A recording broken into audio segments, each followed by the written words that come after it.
Participation trophies produce champions, plain and simple.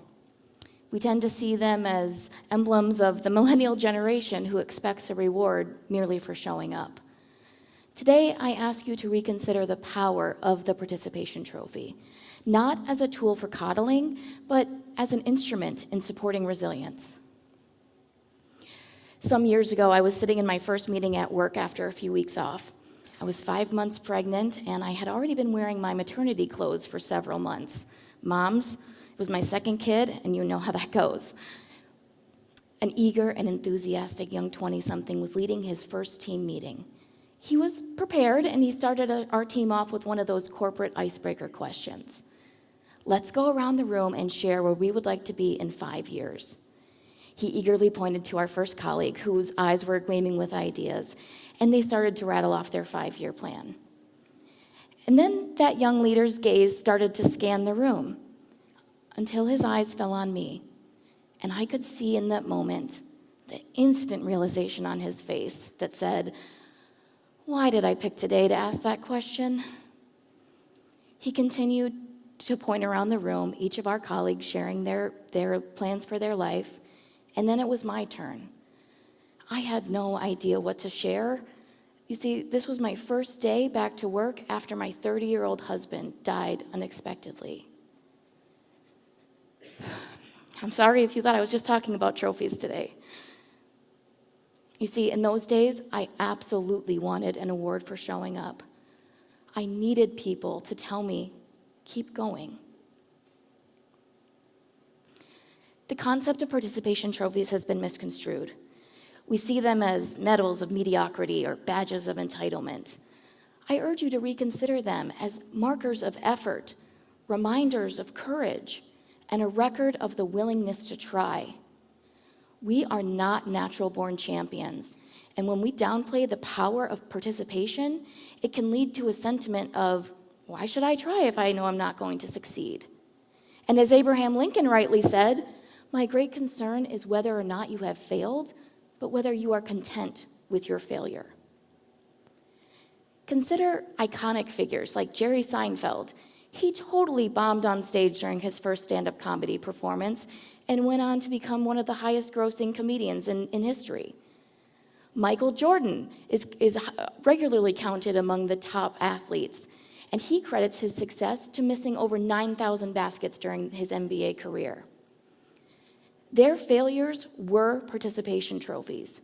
They were reminders that they tried, failed, learned, and grew. Carol Dweck is an American psychologist who coined the term growth mindset.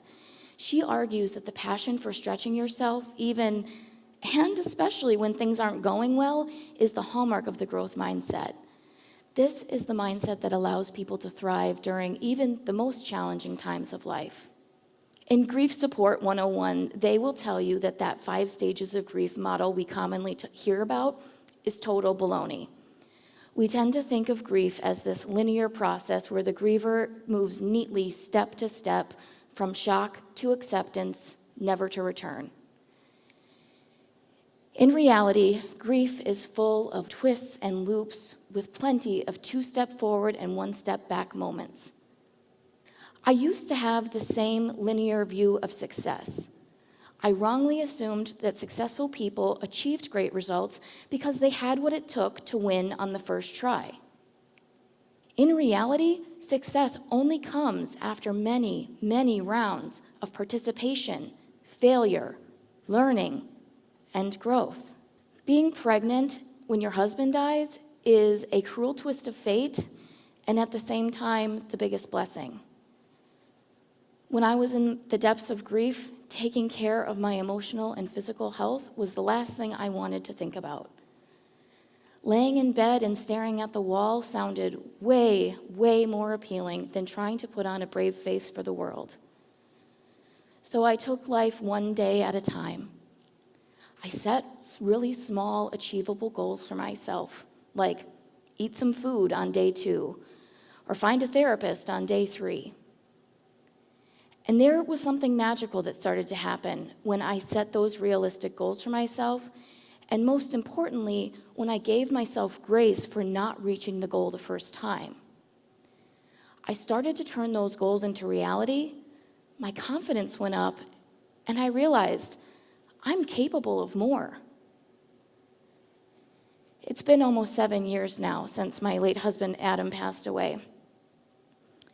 In that time, I've remarried, had a third son, lost 125 pounds, and started a business that now employs 10 people. Those goals only became a reality because I was willing to participate, fail, and try again. I'd like you to think about this next question in your mind. You don't need to say the answer out loud.